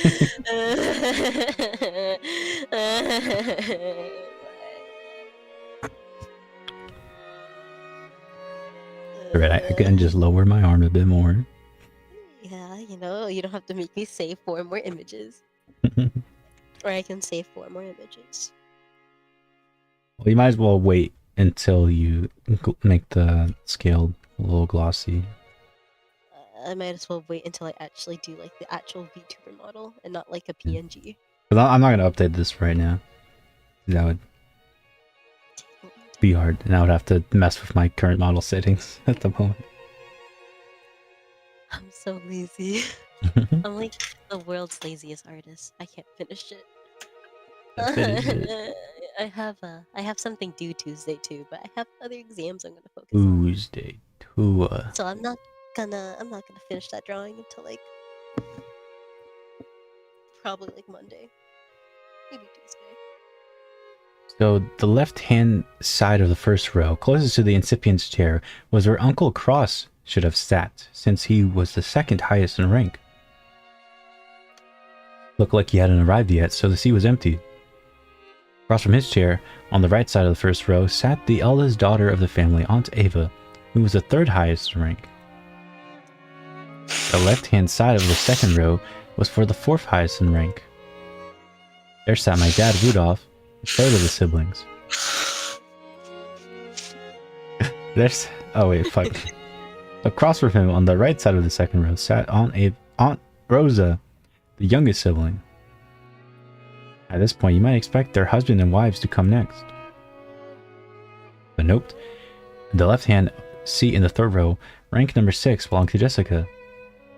Opposite of her, George Aniki. I sat next to Jessica, and Maria sat across from me. The kid has more status than the fucking husband and wives.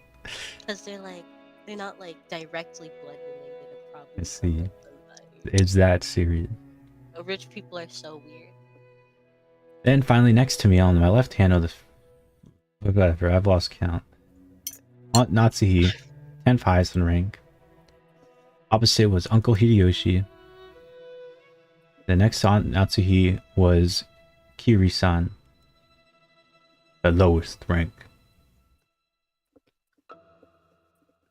The opposite Kirisan was empty, even though silverware was supposed to be set there and everything.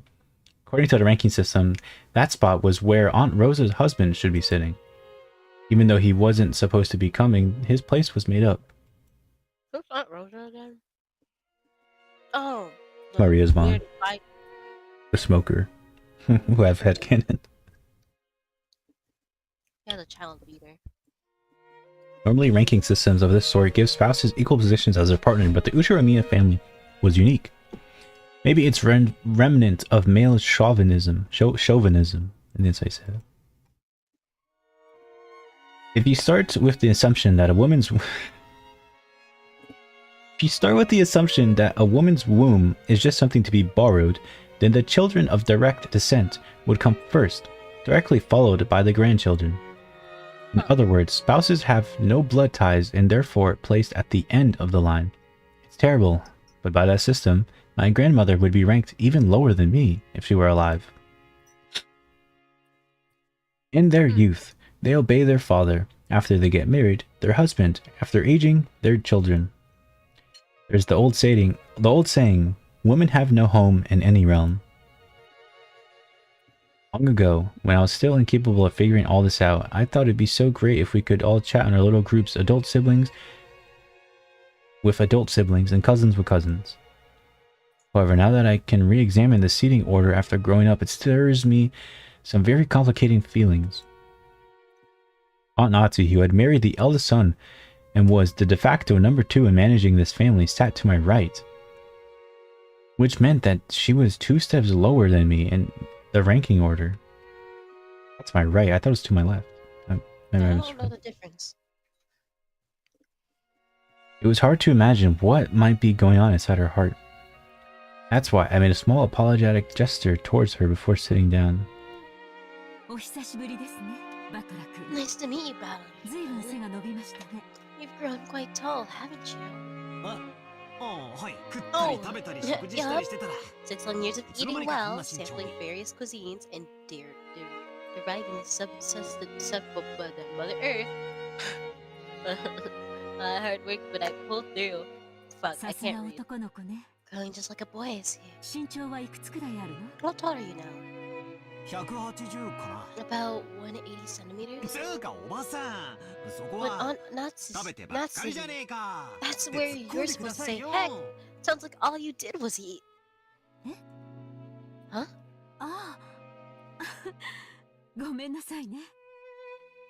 After a short pause, she did laugh with me, but it seems she couldn't quite figure out what she was supposed to be laughing at. Woman is Aunt Natsu. She's the wife of the eldest son of the family, meaning she's my father's older brother's wife. Is it simpler to just call her Jessica's mom? Yes. It feels bad to say it like this, but while I didn't dislike her, I didn't particularly like her either.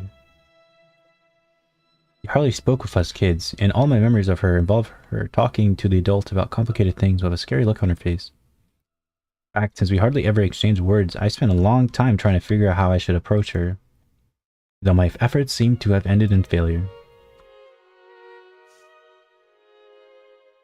Silverware sat neatly on the table, with the meal itself hadn't been brought in yet. As a general rule, you couldn't start a meal until the person sitting at the head of the table arrived. Excuse me. So as long as grandfather didn't come, lunch would be put on hold indefinitely. Not even the appetizers would arrive. Simply put, the silence in this room was caused by our parents enduring their hunger while they waited for grandfather to arrive. However, the grandfather from my memories would always show up on time for meals like this.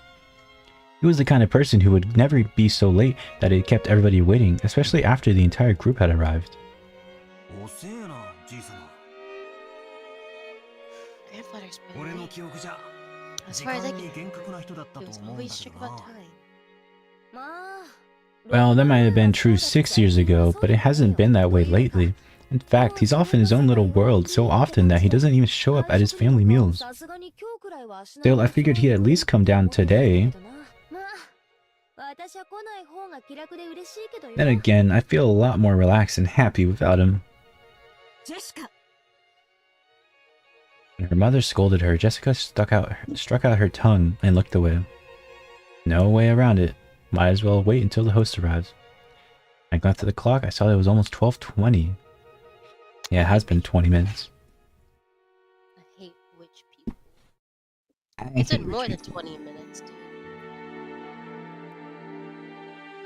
Hinzo, the aged family head of the Ushiromiya family. This man could be seen in his study. The clock had already passed noon, but he didn't even attempt to rise from his seat. I feel like the same song's been playing for like the past 5 hours. Yeah, I've heard the OST of Umineko is really good, but I'm assuming it's not that fantastic at the beginning when nothing's happening and I'm bored. Because nothing's happened. You know, Little Busters would have. You know, Lamento, I feel like we'd be at Ranson right now. His spectacles on, he built a growing pile of books with elaborated bindings, which he then read intently. You couldn't really say that he was having too much fun to stop. Rather, he filled the room with a sense of impatience, or perhaps a sense of impending danger, as though every second wasted was a tragedy. In the sealed room, a dense dust danced. What am I saying? A dense dust danced through the air, which was thick with the stench of chemicals that exuded a mix of suspicious odors. But he actually is alchemy maxing. Why is it so stinky? No, it's just thinking. You know when they shower? I don't know. Those odors were somehow sweet and heavy. Anybody with a normal nose came in here, the first thing they'd do would be to open the window and ventilate the room. The knocking against the study door had been going on for a while. You know, I just noticed the narrator isn't always Battler, because we're not even in the scene. Yeah. So it just kind of changes. I mean, you just gotta use context. Knocking against the study door had been going on for a while. A voice calling father sometimes mingled with the knocks. As Kingo heaved a deep sigh, he snapped shut the old book in his hands and slammed it on the table. Then he yelled at Cross, who had been knocking on the door. Time to play Marble Rivals!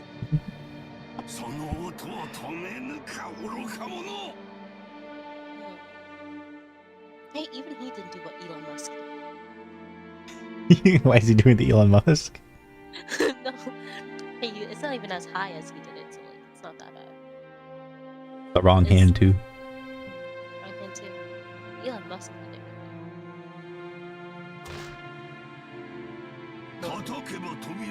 No, at least this guy's not a Nazi. He's evil, but not a Nazi. Don't you voice this guy? No, I'm pretty sure you voiced this guy. Did I?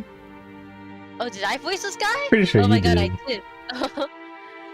Enough of that racket, you fool! Who told you the door would be opened if you butt knocked? I'll crucify the imbecile. Do you wish to suffer the same fate? I guess I'll voice Cross. Oh shit, my earbud. Father, this is the day of the family conference, which happens only once a year, is it not? Everyone's gathered down below. Please come out. Cross called out his father through the door. Kinzo always shut himself up in the study, hating it when nearly anybody, even his family, entered the room. I don't think I set a game that I was fucking... Yeah, there's no game set on my... I don't like how YouTube, you have to set what game you're playing every fucking time. It does not ever save the setting. I don't like that. It just helps for sorting purposes.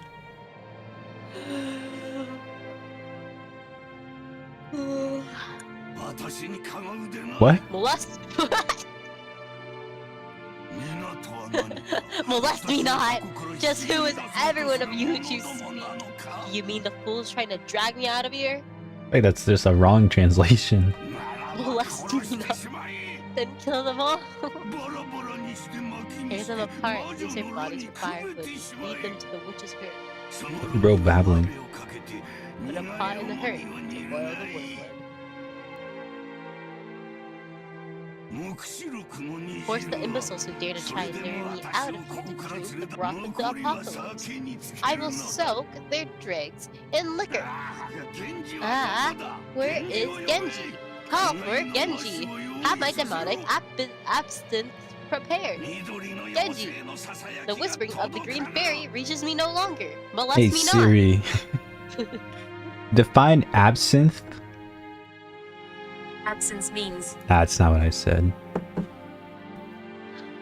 Hopefully you'll let me know. Oh, who's Genji? Bring him here. The secret gay lovers. On the other side of the door, Cross, Nanjo, and Genji were waiting for the master, who stubbornly refused to come out. Who are you? Cross. Oh, is that the father of Jessica? He's blonde. Yep.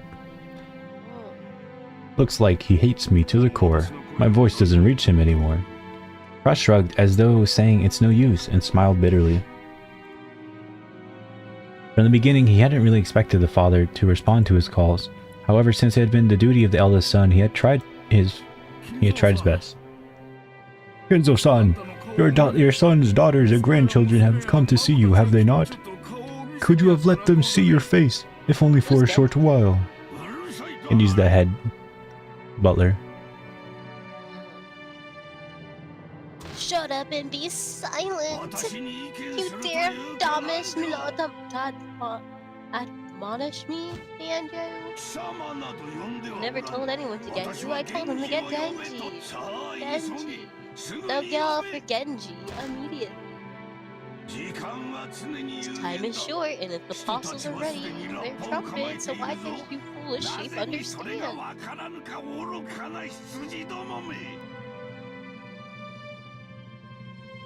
Kenzo slammed an old heavy book against the table over and over. The racket clearly expressed his great displeasure. Kenzo put his spectacles down and flew up from his chair. Spread his arms wide open as if to sing to a packed opera house, as if appealing to someone, and yelled, Why? Why is there always something in my way? I would throw it all away. I would offer up everything, and there is only one thing I ask in repayment. Oh, Beatrice, if I could see you smile one more time, I would plunge the smiles of the earth and offer them up all to you. Oh, commanders of the Legion of the Locusts, reap the smiles of the earth. I'm not coughing, because I'm gonna cough. You've coughed enough. I've coughed. I've heaved my last coughed. Heaved my last cough. Hee-haw. Hee. Ah, everything is filthy. Everything is irksome. He's crying. Why must I suffer the impediment of this most precious of days? Dude, just don't go to the family gathering. Oh, for Genji. Bro is fucking crazy. I have no clue what he's yelling about. He's probably lost his mind by now. Oh, son, isn't it a bit harsh to say such a thing to your own father? My father's already dead. There's nothing here but a phantom of what father once was. At any rate, as long as he has no intention of coming out, there's nothing we can do. Kenzo-san. Cooking coughs continue to pour from the study. Going back downstairs. It would be a waste to let the fruits of Goda's prized cooking talent get any colder. One of the few things our relatives can look forward to when they come out of this house.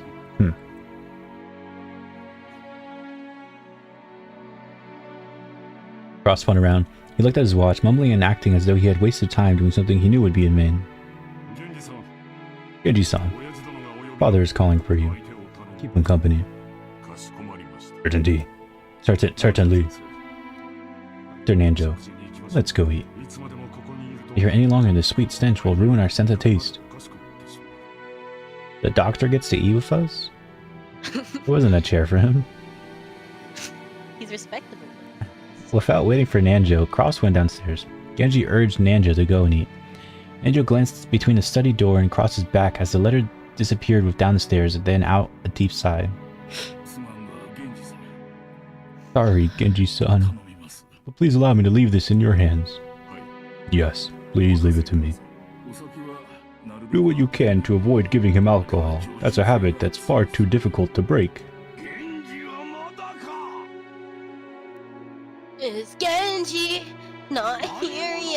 Who dares keep Genji from coming?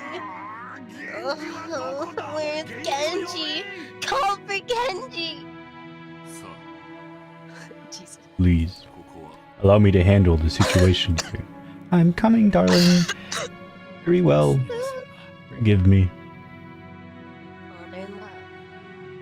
Genji bowed and Nanjo bowed and left. He watched him leave, then knocked on the study door. Master, it's Genji. Genji? Why have you kept me waiting for so long? You're alone, I trust? Correct. I am alone. He's got a tiny portrait of her here. I think photocopiers exist in this world. Kinzo returned to his seat and in the study and pressed an old-fashioned switch on the table. After a small delay, the heavy sound of a door unlocking could be heard. Kinzo was convinced that the family wanted to make a mess of his study. Or perhaps someone had once opened the window for some air and ended up scattering things that, to him, were important research materials, leaving him in a terrible mood. Kinzo had outfitted his room with a formidable lock, preventing anyone from entering without his permission and thereby sealing himself in a jail of his own making. Genji, who he trusted the most, was relatively free to enter his room, but even that didn't always hold. If Kinzo was in a bad mood, even Genji wouldn't be able to enter. Anyone else would be limited to holding a conversation through the door, unable to see Kinzo's face. And most of the time that what they could get could hardly be called a conversation. However, that didn't trouble the rest of the family. After all, it wasn't worth the effort to disturb the aging family head, who was impossible to please and always stayed shut away. Immersed in his research. Though, taking advantage of this refusal to leave his room, they supported his isolation, putting his care entirely in the hands of the servants.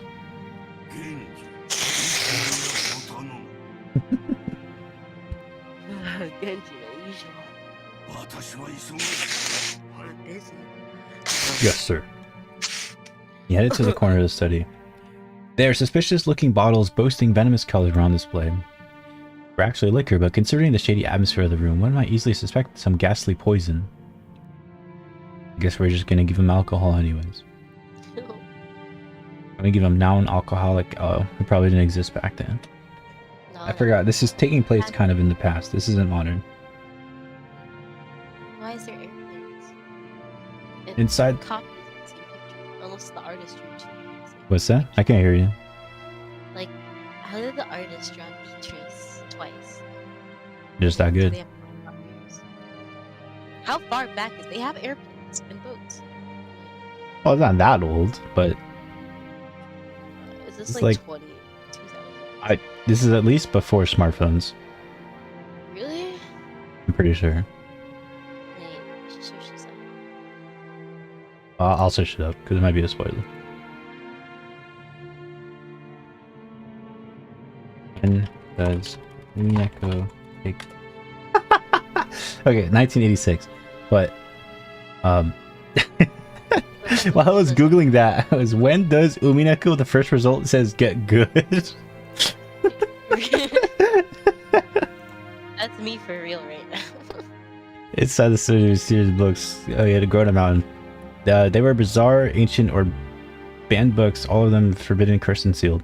But if you try to call You them old should books, wait until episode 5 for things to get more intriguing, because characters Guys- get tip here. guys, it only gets interesting like fucking 100 hours in, guys. Come on now. Because this person was talking about how they were on episode 3 and they're getting frustrated. Bro probably sank in like 40 hours already. He could have played a Some whole people- other visual novel. Literally, some people who are not initially hooked come around during episode 3, so it might be continue work. Like, this can't be normal for like a visual novel where you have to play like at least 30 hours for it. Like, by then, most visual novels are done. I feel like Umineko is I feel like it's edging you. I don't know. Maybe it gets really good at like the end. But I feel like most people I like long visual novels when like I'm intrigued by something. Like continuously intrigued. What's intriguing you Like- right now? I know things get kind of fucking batshit at the end, so I'm like waiting for the batshit stuff to happen, and like all like the cool like symbolism or like whatever. But right now none of the characters are relatable, so I don't like. You don't relate to Valor? No, like everything about visual novels is having characters I like, because why would I play a visual novel and interact with all the shitty characters if I didn't like any of the characters? Who was your favorite character? My favorite character is freaking the Canon, the fucking like servant guy, because he's like, he shows up once and he's like, he doesn't say anything, but like, he's just like dark and brooding. And She finally got a part. Okay, we're missing 2 more. We're almost there. but he's like real because like, all the people here suck. I hate rich people. People say that that their character arcs are way better than the character arcs in Super Hebe. But right now, I can't relate to any of them, and it's like low-key kind of annoying. And also, Guess we like, gotta keep playing.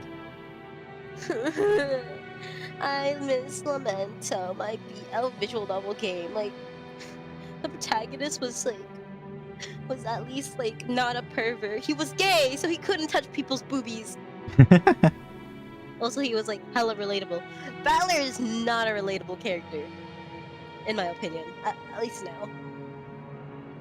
All of them grimoires. There were also many mysterious objects that presumably held some meaning with regards to black magic, like candles suspiciously melted and molded into strange shapes.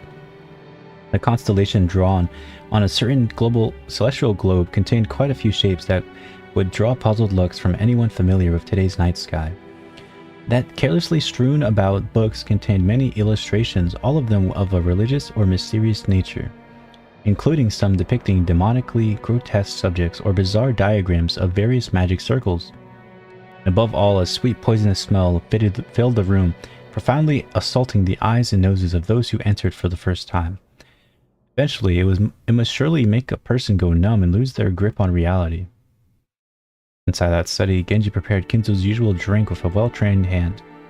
No one could even think of drinking such an ominous dark green liquid in that complex and ornate glass, unless someone first told them it was alcohol. He poured a little into the glass. Then he placed a cube of sugar and a strangely shaped spoon and poured water from a pitcher over it. Strangely, when the transparent water was poured, the dark green liquid turned into cloudy white. The strange optical illusion, as though the water had caused a chemical reaction and made the dark drink become more unrecognizable as liquor. Then Genji added flavors Kinzo loved, fine-tuning to its taste. There was no recipe. Its success was measured only by Kinzo's mood swings when he drank it, and it had taken Genji many decades to learn how to do it right. Genji placed the glass on the tray and walked over to Kinzo. By this time, Kinzo was gazing out the window. Here, master.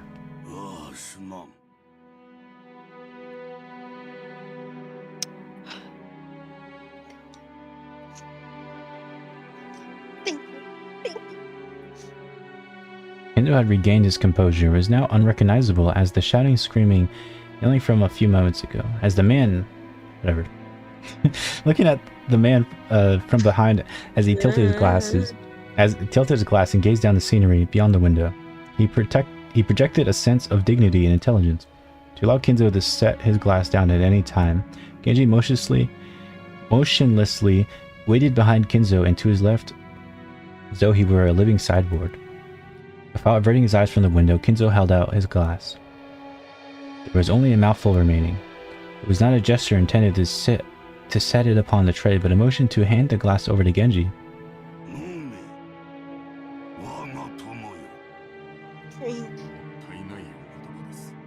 Words are too kind for me. No need for ceremony between us. You've already seen inside my asshole. Drink, my friend. Thank you.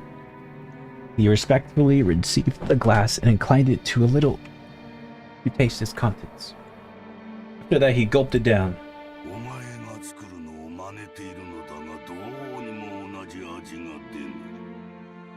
Damn, the Reddit post I'm reading about like when Umineko gets good, everyone's like gaslighting this person into finishing the fucking like thing. It's like, You should wait till episode 5. In this episode, things become more intriguing. For me, the first 3 episodes are too boring and childish. Do you really want to be the guy who read the worst part of Umineko and nothing else? Damn, bitch. Why does it take 3 episodes for it to get good? I'm so tired. I'm so tired. I don't care about old people.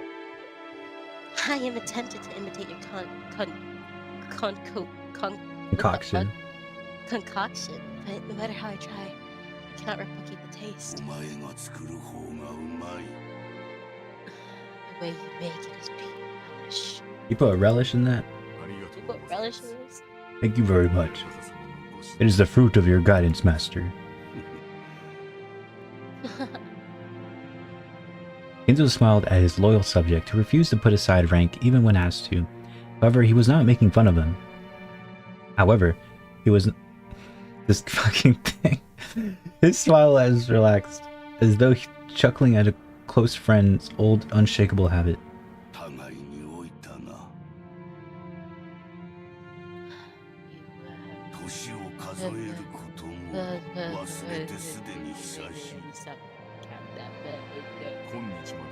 It's entirely thanks to you, sir.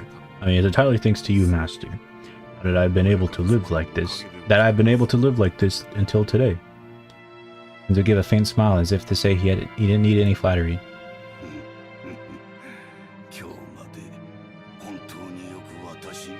Now you serve me exceedingly well. My son's confiscation. Servants that were once many have all quitted fearfully.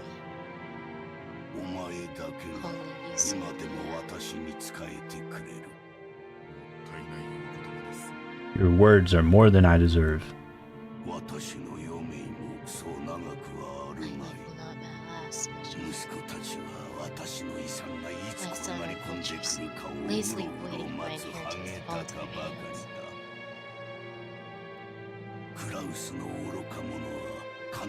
Boss is a fool, who squanders money like water, who throws away 2 gold coins to obtain one. And he has the gall to claim that he earned money. Eva is a slave to money, thinks of me as a mere chicken. When I die, she plans to use my bones to make a broth. That dunce Rudolph just moves a fool around with a woman. Rosa bore the baby of a man who came from nowhere, and about whom we know nothing. Rosa. Just because incompetent, uneducated. George has none of what it takes to be a man. Battler's a fool who threw away the honor of the Bishop of And Maria is obscene to the That's eye. a 9-year-old you're talking about. What like she do? Why isn't she wrote me a blood so competent? Is there no one worthy to inherit the glory I built? Of course, this is part of the Beatrice's curse, I know it. Ha! Golden Witch, are trying to take revenge against me this way? And to hate me, then do so. Wanna run away? Then run. I won't let you go. You belong with me. You must always be in my arms for all my life.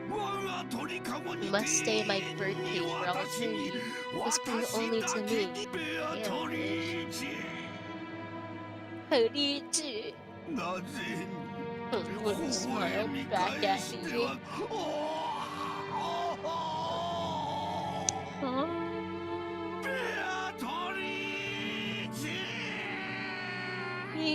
Beatrice! Beatrice!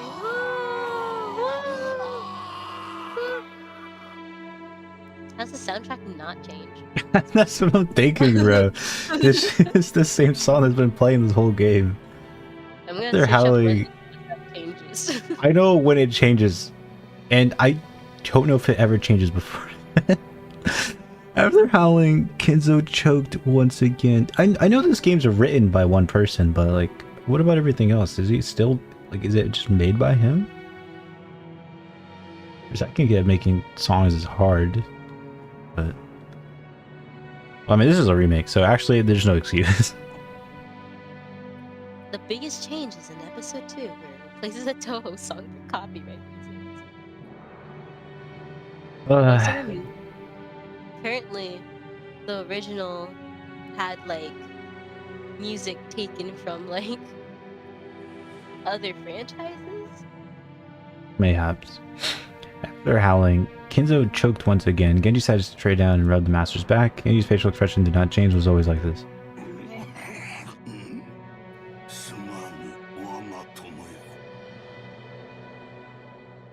You are my friend. Ah. Thank you, my friend. And it's seemingly, and then the audio loops again. When he seemingly deranged fit subsided. There's music mods for Umineko apparently. Why? That's like, that's not the game's merits. That's somebody else modding into it.